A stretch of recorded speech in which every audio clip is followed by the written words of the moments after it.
I groaned at the memory. Last year, I'd thought, okay, my name is Matilda. How much more obvious could it be? Besides, who hasn't read Matilda? So I wore my half-sister Kara's old-school uniform and my brother Mason's tie, and I made my hair all crazy with spray. Liam Harrison, the coolest boy in the grade, at least according to him, asked if I was Eloise. You know, the bratty little girl at that hotel. Clearly, I was the worst at costumes. I'm the worst at costumes, I told my friends. Maybe you're overthinking it, Tessa said.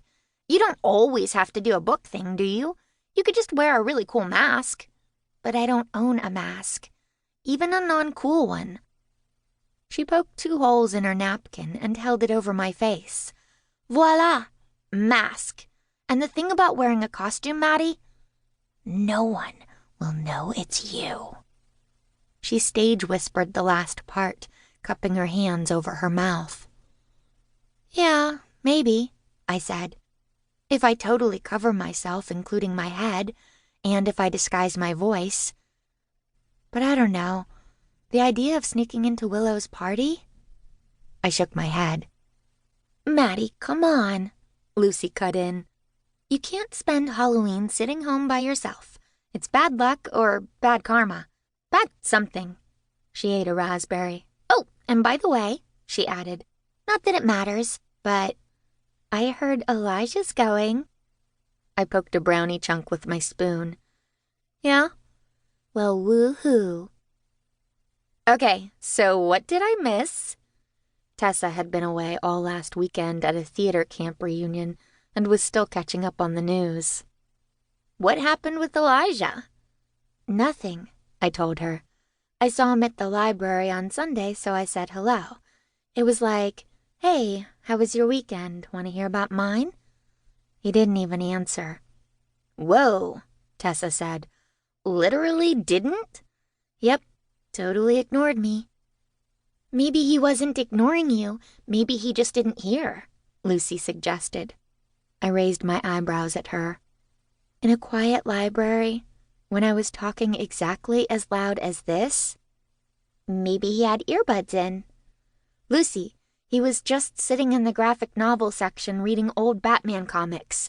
No earbuds, no anything. I checked. Tessa licked some froyo off her spoon. You know, I hate to say this, Mattie, but in my opinion, Elijah's a stuck-up dirtbag. You're probably right. The stupid thing is, I think I still like him. That is stupid, Tessa agreed. Why do you like him? I sighed. Because how do you answer that kind of question? It's like explaining why you think a joke is funny, or why a song stays in your head, or why you like chocolate fudge frozen yogurt or the color blue.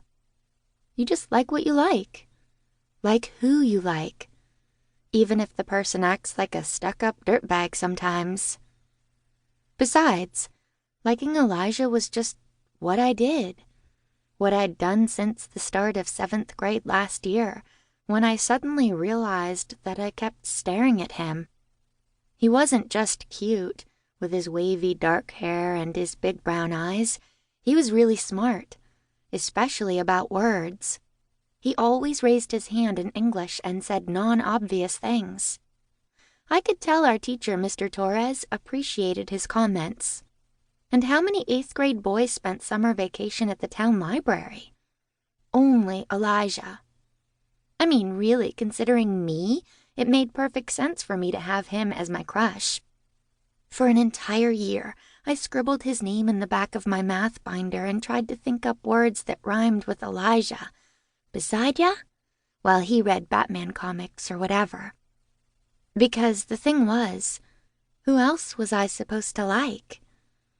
But it was hard to say this without sounding slightly loserish, or like a person who enjoyed feeling sorry for herself. Which I didn't. Earth to Mattie, Tessa said. Come in, space girl. Yeah, sorry. I was just thinking. I stirred my froyo counterclockwise, then ate a spoonful of soggy chocolate chips.